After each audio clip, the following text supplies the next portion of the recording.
ಈ ರಾಷ್ಟ್ರದ ಪ್ರಧಾನಮಂತ್ರಿಯಾಗಿ ಈ ರಾಷ್ಟ್ರಕ್ಕೆ ಗೌರವವನ್ನು ತಂದುಕೊಟ್ಟಂತ ಒಬ್ಬ ವ್ಯಕ್ತಿ ಯಾರಾದರೂ ಇದ್ರೆ ನನ್ನ ಪಕ್ಕದಲ್ಲೇ ಕೂತಿದ್ದಾರೆ ಶ್ರೀಮಾನ್ ನರೇಂದ್ರ ಮೋದಿ. ನಾನು ಎದ್ದು ನಿಂತುಕೊಂಡು ಗೌರವ ಸಲ್ಲಿಸಲಿಕ್ಕೆ ಸಾಧ್ಯ ಆಗಲಿಲ್ಲ. 2 ಮಂಡಿ ನೋವಿದೆ. ನಾನು ಅವರು ಕ್ಷಮಿಸಬೇಕು ಅಂತೇಳಿ ನಾನು ಅವರಲ್ಲಿ ಪ್ರಾರ್ಥನೆ ಮಾಡ್ತೇನೆ.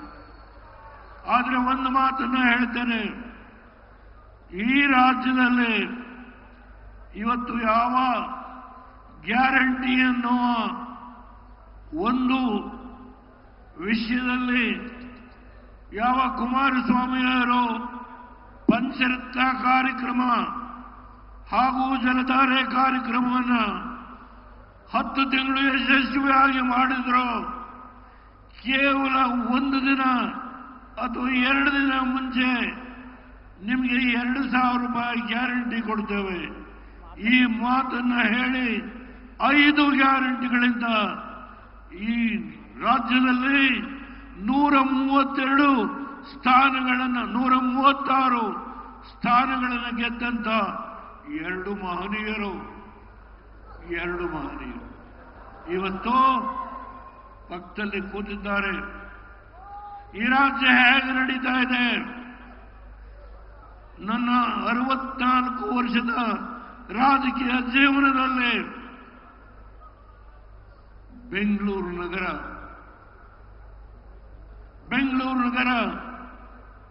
BDA, Bengaluru development authority, Bengaluru corporation, Bengaluru planning authority, ಅದರ ಜೊತೆಗೆ ಇರಿಗೇಷನ್,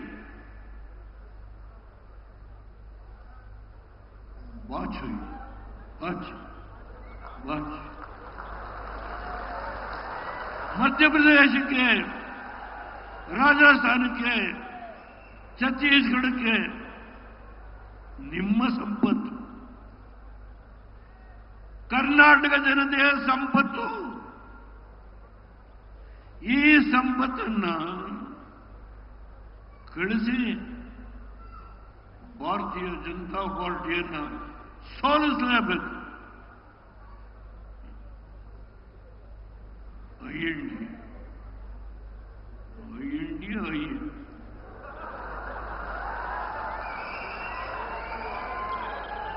ದೇವೇಗೌಡರು ಈ 91ನೇ ವಯಸ್ಸಲ್ಲಿ ಭಾರತೀಯ ಜನತಾ ಪಾರ್ಟಿ ಜೊತೆ ಹೋಗಿದ್ದಾರೆ. ಎಂಥ ದುರ್ದೈವ!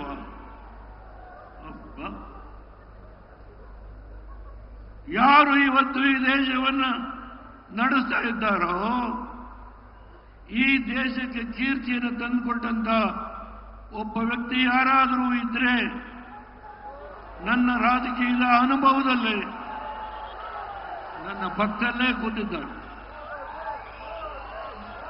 ನರೇಂದ್ರ ಮೋದಿ.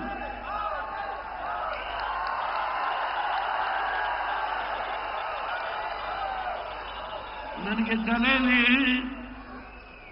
ಬುದ್ಧಿ ಇಲ್ಲದೇನೆ ಕುಮಾರಸ್ವಾಮಿನ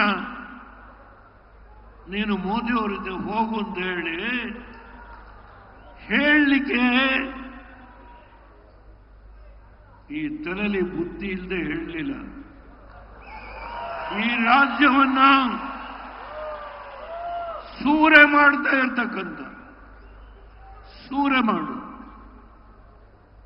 ಇದನ್ನು ತಪ್ಪಿಸ್ಲಿಕ್ಕೆ ಕುಮಾರಸ್ವಾಮಿಗೆ ಹೇಳಿದೆ, ಹೋಗು ನೀನು ಮೋದಿಯವರ ಜೊತೆ ಹೋಗು. ನನ್ನ ಅನುಮತಿಯನ್ನು ಕೊಟ್ಟಿದ್ದೇನೆ. ಇಲ್ಲ ಪಕ್ಕದಲ್ಲಿ ಯದುವೀರವರು ಬಂದಿದ್ದಾರೆ, ಮಹಾನುಭಾವ ನಾಲ್ವಡಿ ಕೃಷ್ಣರಾಜ ಒಡೆಯರು, ರಾಜರಾಜರು ಈ ರಾಜ್ಯಕ್ಕೆ ಏನೇನು ಮಾಡಿದ್ರು ಅದ್ರ ಬಗ್ಗೆ ವಿಶ್ಲೇಷಣೆ ಮಾಡಲಿಕ್ಕಾಗಲ್ಲ. ಆದರೆ ಈಗ ಆಳ್ತಾ ಇದ್ದಾರೆ. ಈಗ ಇಬ್ಬರು ಜನ, ಎರಡು ಮಹಾನುಭಾವರು ಈ ರಾಜ್ಯ ಆಳ್ತಾರೆ. ಆ ಪುಣ್ಯಾತ್ಮರಿಗೆ ನಮೋ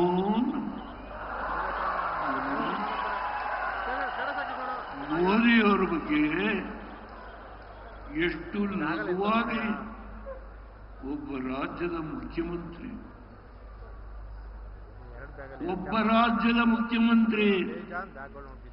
ಕೇವಲ 6 ಕೋಟಿಯ ಜನತೆಯ ಮುಖ್ಯಮಂತ್ರಿ, 150 ಕೋಟಿಯ ಜನತೆಯ ಈ ಒಬ್ಬ ಪ್ರಧಾನಮಂತ್ರಿಯ ಬಗ್ಗೆ ಒಬ್ಬ ಮುಖ್ಯಮಂತ್ರಿ.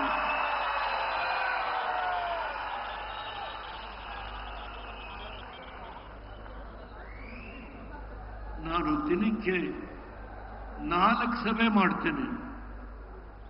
ಈ ವಯಸ್ಸಿನಲ್ಲಿ 3 ಜೆಡಿಎಸ್ಗೆ ಸೀಟ್ ಅಲ್ಲ,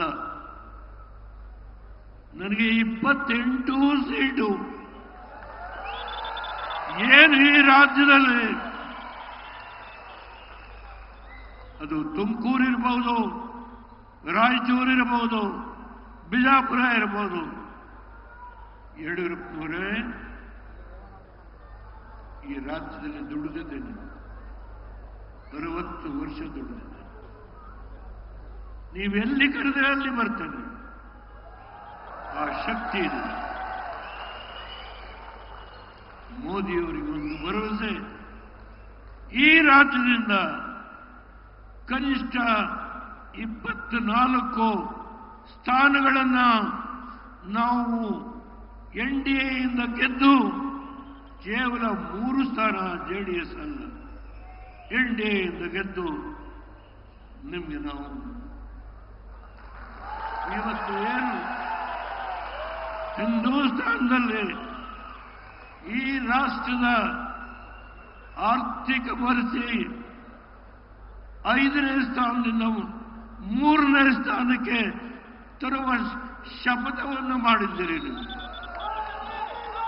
ಅದಕ್ಕೆ ನಮ್ಮ ಕೊಡುಗೆ 3 ಜೆಡಿಎಸ್ ಅಲ್ಲ, 24 ಎನ್ಡಿಎ. ಕನಿಷ್ಠ ಆ ಕೆಲಸವನ್ನು ಯಡಿಯೂರಪ್ಪನವರೇ, ನಮ್ಮ ಜವಾಬ್ದಾರಿ, ನಾವು ಕೆಲಸ ಮಾಡಿ ನಾನು ನೆರೆದಿರ್ತಕ್ಕಂಥ ಈ ಬೃಹತ್ ಸಮಾವೇಶದಲ್ಲಿ 4 ಲೋಕಸಭಾ ಕ್ಷೇತ್ರ ಅಷ್ಟಕ್ಕೆ ಸೀಮಿತ ಆಗಿಲ್ಲ. ರಾಜ್ಯದ ಮಹಾಜನತೆಯಲ್ಲಿ ನಾನು ಕೈ ಮುಗಿದು ಈ ವೇದಿಕೆಯಿಂದ ಪ್ರಾರ್ಥನೆ ಮಾಡ್ತೇನೆ. ಈ ರಾಷ್ಟ್ರವನ್ನ ಸಮರ್ಥವಾಗಿ ಬಲಯುತವಾಗಿ ಬೆಳೆಸ್ತಕ್ಕಂಥ ಶಕ್ತಿ ಎನ್ಡಿಎನಲ್ಲಿ ಒಬ್ಬರೇ ಒಬ್ಬರು ನರೇಂದ್ರ ಮೋದಿ ಅವರು. ಆ ಎನ್ಡಿಎನಲ್ಲಿ ನಾನು ಅನವಶ್ಯಕವಾಗಿ ಮಾತಾಡಲಿಲ್ಲ. ಅಂತಹ ವ್ಯಕ್ತಿ ನನ್ನ ಕಣ್ಣಿಗೆ ಯಾರೂ ಬಿದ್ದಿಲ್ಲ. ದಯಮಾಡಿ ಆ ಎನ್ಡಿಎ ಅವರೆಲ್ಲರೂ ಗೊತ್ತು ನನಗೆ. ಅವರು ತಪ್ಪು ತಿಳ್ಕೋಬೇಕಾಗಿಲ್ಲ. ಈ ದೇಶ ಉಳಿಸೋಣ, ಈ ದೇಶ ಉಳಿಸೋಣ. ಇದು ಬಿಜೆಪಿ ಪ್ರಶ್ನೆ. ಎನ್ಡಿಎ ಪ್ರಧಾನಮಂತ್ರಿ 3ನೇ ಬಾರಿಗೆ ಅವರ ಕನಸು 400 ಸ್ಥಾನಗಳನ್ನು ಏನು ಗಳಿಸಬೇಕು ಅಂತ ಇದ್ದಾರೆ. ಅದಕ್ಕೆ ನಾವು ಕನಿಷ್ಠ 24 ಸ್ಥಾನಗಳನ್ನು ಕೊಟ್ಟು ನಮ್ಮ ಕೊಡುಗೆ, ಕರ್ನಾಟಕದ ಮಹಾಜನತೆಯ ಕೊಡುಗೆ ನಾವು ಕೊಟ್ಟಿದ್ದೇವೆ.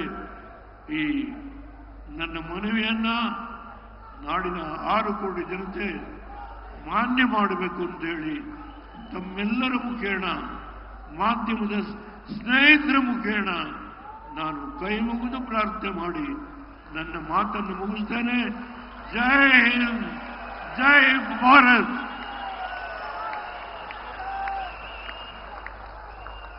ಸನ್ಮಾನ್ಯ HD ದೇವೇಗೌಡರವರಿಗೆ ತುಂಬು ಹೃದಯದ ಧನ್ಯವಾದಗಳನ್ನು ಅರ್ಪಿಸುತ್ತಾ ಈಗ ನಾವೆಲ್ಲರೂ ಕಾತರದಿಂದ ಕಾಯುತ್ತಿರುವ उनके मन की बात से सबका मन जीतने वाला विश्व के भूपट में भारत को एक बलिष्ठ राष्ट्र आदरणीय प्रधानमंत्री नरेंद्र मोदी जी को हम सबको मार्गदर्शन करें।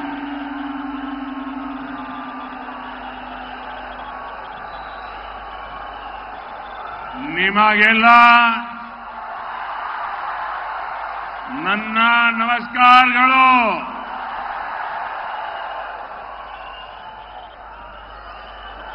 आज चैत्र नवरात्र के पावन अवसर पर मुझे ताई चामुंडेश्वरी के आशीर्वाद लेने का अवसर मिल रहा है। मैं ताई चामुंडेश्वरी, ताई भुवनेश्वरी